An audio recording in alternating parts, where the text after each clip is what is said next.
A Bíblia diz em Esdras, capítulo 9, de 1 a 15.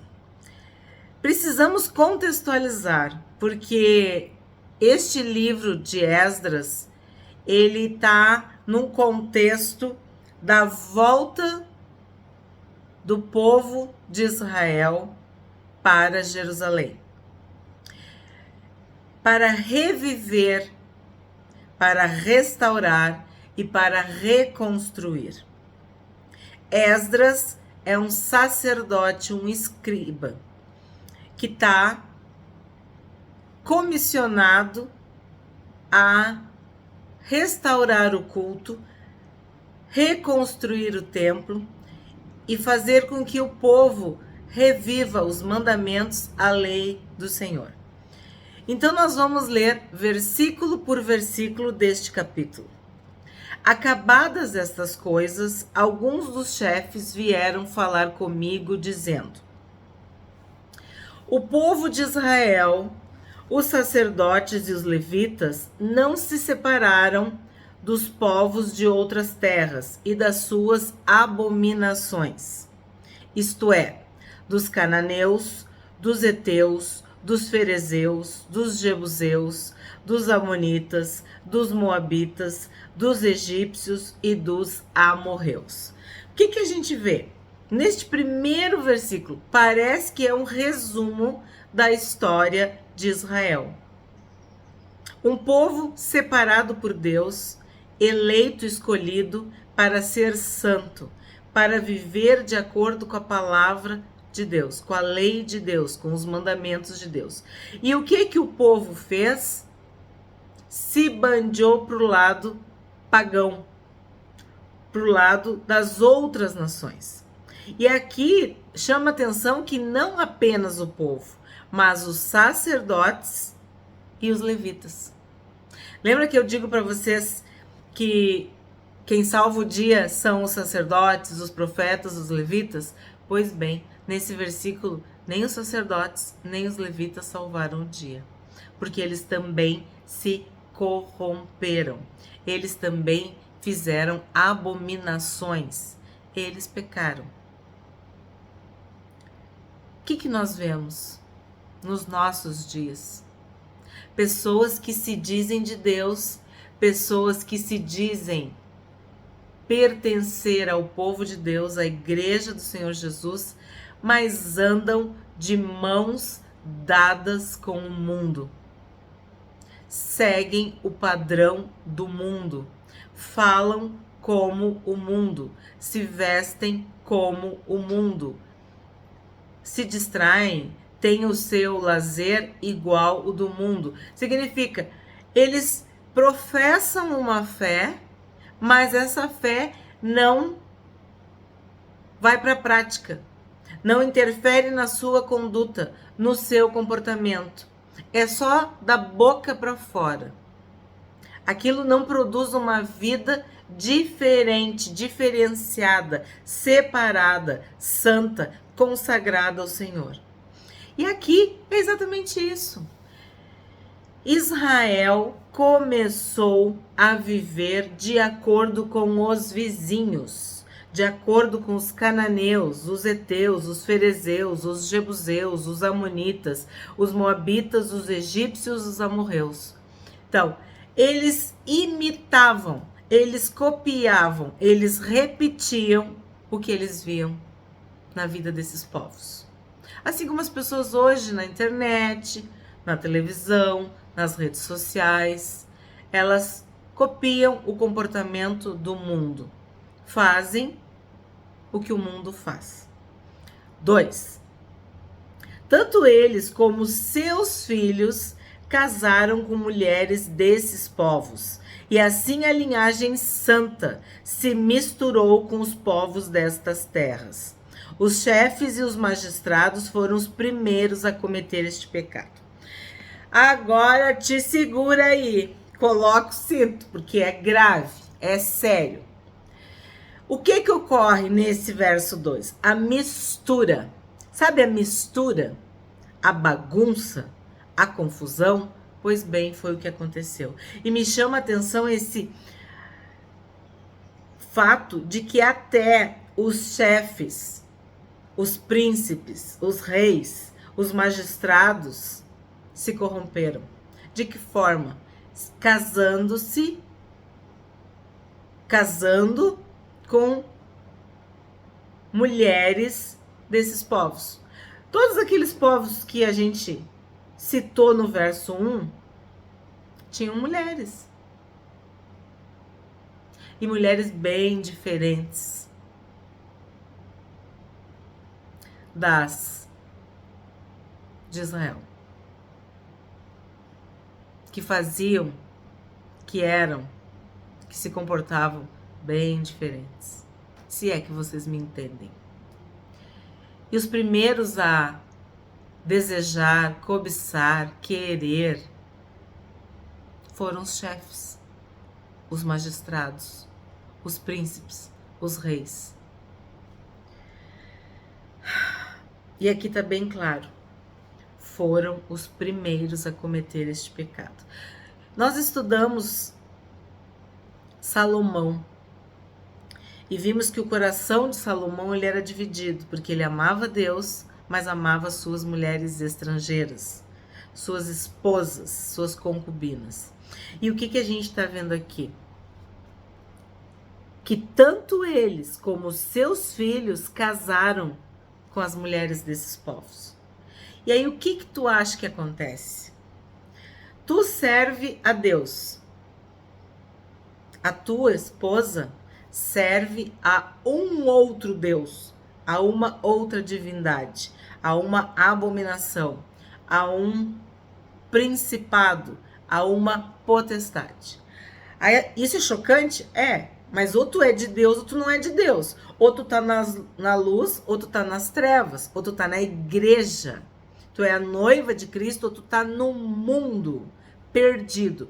Ou tu tem o Espírito Santo de Deus que te guia, que te aconselha e que te ensina, ou tu é influenciado, dominado, aprisionado por espíritos malignos, por demônios, por espíritos caídos.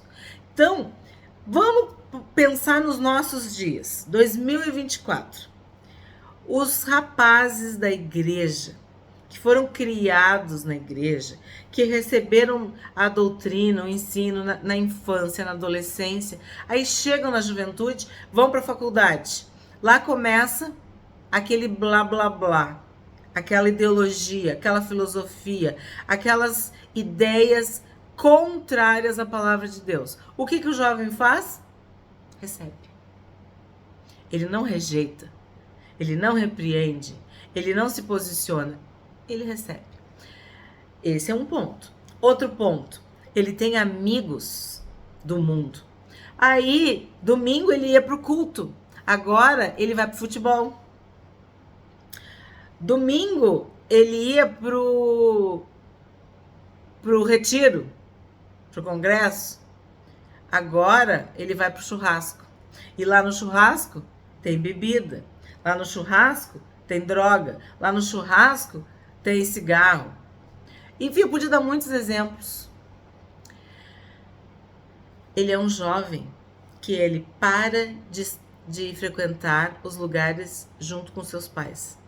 Ele para com aqueles amigos da igreja. Ele sequer olha para as moças da igreja, porque as moças do mundo são mais atraentes, são mais liberais. Ele tem mais desejo, cobiça, vontade de estar com estas pessoas do mundo. Então, aí tu pensa, o que vai acontecer? Ele vai namorar uma moça do mundo. E eu tô usando namorar porque eu sou uma senhora. Mas hoje em dia a palavra é outra, tá? A palavra é outra. Mas vamos continuar dessa forma. Que são amizades, namoros, relacionamentos do mundo. E se casar com essa moça e ainda ficar só com essa moça e constituir família só com essa moça é uma questão que Deus pode até alcançar, Deus pode restaurar. Mas o que a gente vê não é nem isso. É fica com essa, fica com aquela, fica. Então eu dei um exemplo pontual, atual para vocês. E era basicamente isso que estava acontecendo aqui. Houve uma mistura do maior ao menor, do mais novo ao mais velho, do mais rico ao mais pobre. Não havia o povo de Deus e o povo do mundo, ou o povo de Deus e o povo das outras nações. Não, estava tudo misturado, bagunçado, tudo. E isso é a ruína. Como que tu pode louvar a Deus, adorar a Deus, amar a Deus, ler a Bíblia, orar, ter o Espírito Santo e tu ficar com intimidade e tu te sentir confortável, sentir prazer, alegria, contentamento de estar com uma pessoa que não ama o teu Deus, que não tem o teu Espírito, que não acredita na Bíblia, que não vai nos lugares onde tu vai, que não concorda contigo. Então isso é uma cegueira, isso é uma prisão, isso é algo perigosíssimo. Eu ia dizer pernicioso, mas também dá, né? É perigoso e pernicioso. Isso, desde que o mundo é mundo, acontece. Olha o que aconteceu. Isso é um pecado. Tá escrito ali, ó. Os chefes e os magistrados foram os primeiros a cometer este pecado. 3. Quando ouvi isso, rasguei as minhas roupas e o meu manto, e arranquei os cabelos da cabeça e da barba, e me senti perplexo. O que aconteceu? Esdras, que era um sacerdote, um escriba, que amava a palavra de Deus, e que mesmo exilado se mantinha nos caminhos do Senhor, ele fica atônito, perplexo. E qual foi a forma de demonstrar externamente o que ele estava sentindo internamente? Ele rasgou as roupas, rasgou o manto, arrancou os cabelos da cabeça e da barba. Eu imagino a dor. Para quê? Para externar o horror, o desespero dessa mistura. É aquilo tu pegar alguém que tu ama, limpinho, cheirosinho, alimentado, protegido, cuidado, guardado, tudo de bom que tu deu para aquele filho, para aquela filha. E aí daqui a pouco ele tá lá no meio da lama, no meio do lixo, como o filho pródigo, o pai que tinha 2 filhos, e aquele filho virou as costas pro pai, virou as costas para tudo e foi se perder no pecado. Então, foi isso que aconteceu com Esdras. Ele quis demonstrar a sua dor com aquela situação. 4. Então, se reuniram em volta de mim todos os que tremiam diante das palavras do Deus de Israel, por causa da transgressão dos que tinham voltado do cativeiro. Porém, eu permaneci sentado, perplexo, atônito, até a hora do sacrifício da tarde. Sempre tem 7.000 joelhos que não se dobraram a Baal. E tem pessoas que estão no pecado, mas elas não estão confortáveis. Elas ainda têm aquela chama, aquele fogo ali. Está se apagando, porque o Espírito Santo, ele pode ser apagado. A Bíblia diz, não apagueis o Espírito Santo. Então significa que sim, ele é um fogo e ele pode se apagar. Vai arrefecendo aquela chama. Mas aqui a gente vê que essas pessoas, quando viram, entenderam a dor de Esdras diante desse quadro assustador de pecado, de transgressão, de mistura, porque não há união, amizade, sociedade entre luz e trevas. Não há. E eles fizeram o quê? Eles se corromperam. E aí essas pessoas se aproximaram dele. O Espírito Santo tocou nessas pessoas. 5. Na hora do sacrifício da tarde, levantei-me da minha humilhação, com as roupas e o manto já rasgados, me pus de joelhos e estendi as mãos para o Senhor meu Deus. Então a gente vê, primeiro ele teve aquele choque, aquele impacto, ele ficou meditando, orando, se humilhando na presença de Deus, e agora ele fala que ele se colocou de joelhos. Então significa que ele não estava. Ele permaneceu sentado, ó, no 4. Ele estava em choque, não tem outra palavra, estava em choque. E aí agora ele se coloca de joelhos para orar a Deus. O que ele diz? No 6. Meu Deus, estou confuso e envergonhado para levantar a ti a face, meu Deus, porque as nossas iniquidades se multiplicaram sobre a nossa cabeça e a nossa culpa chega até os céus. Então, olha que lindo. O que é um sacerdote? O que é uma pessoa que se coloca no lugar do povo, no lugar dos outros? Um mediador. Ele era um sacerdote, um escriba. Ele era um homem justo, correto, idôneo, digno. Mas aqui, vocês prestaram atenção que ele diz, meu Deus, nossas iniquidades, a nossa cabeça, a nossa culpa. Então, o que ele faz? Ele assume a responsabilidade. Ele divide essa confissão, essa vergonha, essa humilhação com o povo. Ele se coloca no lugar, como o Senhor Jesus fez conosco, que morreu a nossa morte para que nós tivéssemos a sua vida.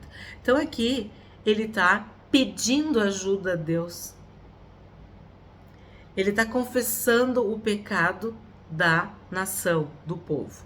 7. Desde os dias dos nossos pais até hoje, estamos em grande culpa. E por causa das nossas iniquidades, nós, os nossos reis e os nossos sacerdotes, fomos entregues aos reis de outras terras, à espada, ao cativeiro, ao roubo e à vergonha, como hoje se vê. O que nós temos visto? Que por causa do pecado, por causa do mal que as pessoas fazem, é que elas são prisioneiras, são entregues aos inimigos, ao cativeiro, à espada, ao roubo e à vergonha. Isso é uma lição para nós. Quando nós estamos sendo envergonhados, roubados, presos, prisioneiros, mortos, torturados, estamos sofrendo, é porque o inimigo está tendo poder sobre as nossas vidas. E isso é porque nós estamos pecando. Então foi por causa do pecado, das iniquidades, da culpa, que foram entregues ao cativeiro. Isso tem sido assim e é assim. A causa dos nossos cativeiros são pecados não confessados e não abandonados. 8. Agora, por um breve momento, se manifestou a graça do Senhor nosso Deus, deixando que alguns escapassem, dando-nos estabilidade no seu santo lugar. Assim iluminaste os nossos olhos, ó nosso Deus, e nos deste um pouco de vida em meio à nossa servidão. Então, é como se Deus tivesse aberto uma janela, uma porta, uma fresta. Agora, esse tempo aqui, esse espaço aqui, quem vai se salvar? Quem vai correr para a graça de Deus, para o perdão? Quem vai se arrepender? Quem vai receber uma segunda chance, uma nova chance? Isso seria a graça de Deus. 9. Porque éramos escravos, mas o nosso Deus não nos abandonou em nossa servidão. Pelo contrário, estendeu sobre nós a sua misericórdia e achamos favor diante dos reis da Pérsia, para revivermos, para levantarmos o templo do nosso Deus, para restaurarmos as suas ruínas, para nos dar um muro de segurança em Judá e em Jerusalém. O que acontece? A ira de Deus dura só um pouco. As suas misericórdias duram para sempre. Então, mesmo no cativeiro, Deus tocou no coração do rei da Pérsia para que ele permitisse que esses judeus, esses israelitas voltassem para Jerusalém, para reconstruir, para restaurar, para reviver. E isso iria ser o quê? Um muro e uma segurança. Porque Deus é o nosso muro e a nossa segurança. Deus constrói um muro ao nosso redor para nos proteger de nós mesmos, das nossas vontades, do pecado e principalmente do inimigo. Então foi exatamente isso que aconteceu. Mesmo no cativeiro, o Senhor se lembrou e o Senhor não desamparou o seu povo. 10. Agora, ó nosso Deus, que diremos depois disso? Pois deixamos os teus mandamentos.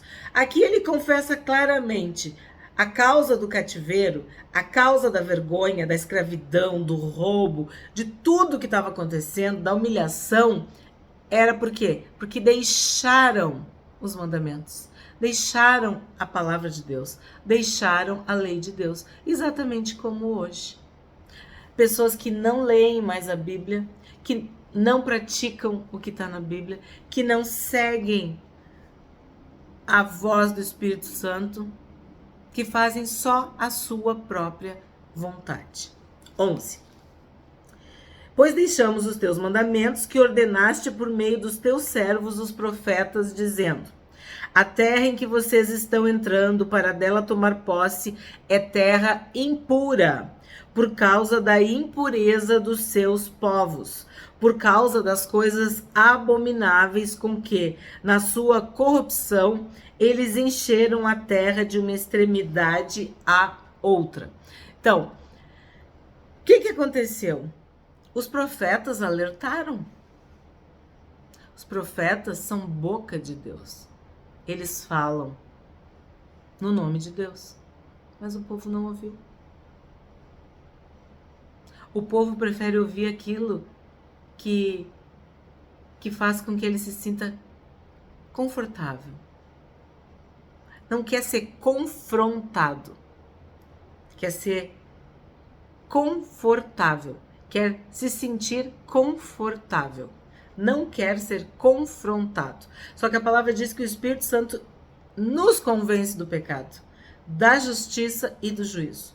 Então, os profetas são usados por Deus, pelo Espírito Santo, para confrontar o povo, para muitas vezes anunciar o juízo. Mas as pessoas não querem ouvir. Elas não querem ouvir. Elas desprezam os profetas. 12. Por que desprezam? Olha o que aconteceu. Por isso, não deem as suas filhas em casamento aos filhos deles, nem escolham para os seus filhos mulheres do meio das filhas deles. Jamais procurem a paz e o bem desses povos, para que vocês sejam fortes e comam o melhor da terra, e a deixem como herança aos filhos de vocês para sempre. O que acontece? Não tem como tu estabelecer a vontade de Deus, tu fazer a vontade de Deus na terra com um casamento misto.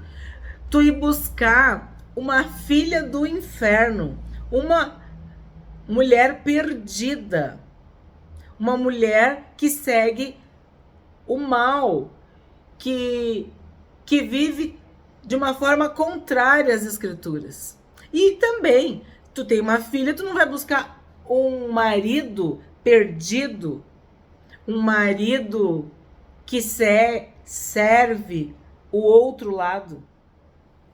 Ou tu é ovelha, ou tu é bode.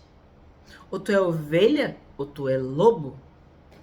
Ou tu tá na luz, ou tu tá nas trevas. ou tu é de Deus, ou tu é do inimigo.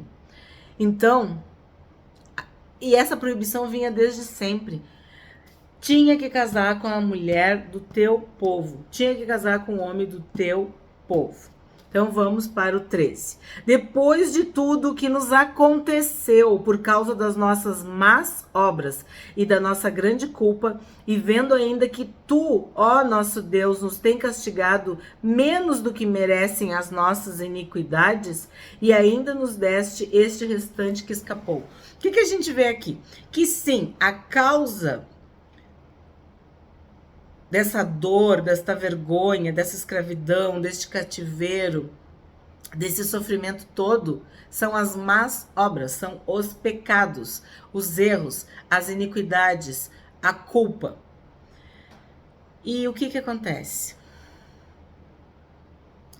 Deus, na sua infinita misericórdia, bondade, amor, não desamparou o seu povo. Ele ainda deu uma chance. Ó, esse restante que escapou. Deus não nos castiga conforme as nossas iniquidades, porque senão nós seríamos consumidos. É o que ele está dizendo aqui, ó. Vendo ainda que tu, ó nosso Deus, nos tem castigado menos do que merecem as nossas iniquidades. E se tu vê, a gente já falou várias vezes sobre iniquidades, pecados, culpa, vergonha, tudo que é consequência do pecado nas nossas vidas. 14. Será que poderíamos voltar a transgredir os teus mandamentos e nos unir em casamento com os povos que praticam estas abominações? Não te indignarias contra nós ao ponto de nos destruíres completamente, sem que houvesse nenhum remanescente, nem alguém que escapasse? Então,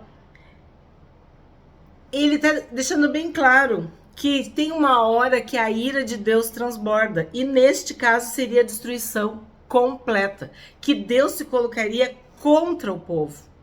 Como nas nossas vidas, às vezes a gente percebe que Deus está contra nós. Por quê? Porque nós estávamos ou estamos contra Ele. Nós estamos contra a sua palavra, contra o seu Espírito, fazendo tudo errado. Então, Deus resiste aos soberbos, mas aos humildes Ele dá a sua graça. Ele oferece, ele oferta a sua graça. Ele derrama essa bênção, essa misericórdia, essa segunda chance. 15. Ó Senhor Deus de Israel, tu és justo, pois somos o restante que escapou, como hoje se vê. Eis que estamos diante de ti com a nossa culpa, porque não há ninguém que possa estar na tua presença por causa disso. É uma confissão, é um choro, são homens, mulheres, crianças, é o povo arrependido, confessando. Claro, pela iniciativa de Esdras. Mas o que a gente vê? Que Esdras é exatamente isso. O nome Esdras é esse, é socorro, é ajuda, é auxílio. Então Esdras está socorrendo, ajudando, auxiliando o povo a chegar na presença de Deus e confessar seus pecados, abandonar as suas iniquidades, confessar a sua culpa. Esse capítulo, ele é muito interessante, mas se tu quiser entender mais e melhor, tu tem que ler todo o livro de Esdras. O que nós aprendemos hoje? Que ao ouvir que os filhos de Israel tinham casado com mulheres estrangeiras, Esdras rasgou as suas vestes e rasgou também o seu manto. Arrancou os cabelos da cabeça e da barba. Ajoelhou-se e chorou, pedindo perdão a Deus, confessando a iniquidade e a culpa do povo, dos sacerdotes, dos levitas, dos reis, dos magistrados, dos chefes, de todos, porque todos haviam cometido este pecado. Qual é o pecado? Vamos dizer assim, qual é o resumo, o cerne, o centro, o ponto dessa história toda, deste capítulo? O casamento misto. Tu ser de Deus, ser do povo de Deus, e tu buscar uma mulher que é de um povo pagão. Tu conhecer a palavra de Deus e saber que Deus abomina isso. e mesmo assim tu teimar, tu querer o teu prazer, a tua vontade, os teus desejos satisfeitos e ignorar a vontade de Deus, a palavra de Deus. Então nós devemos, assim como Esdras, pedir ajuda, pedir socorro, auxílio de Deus para não cairmos em tentação.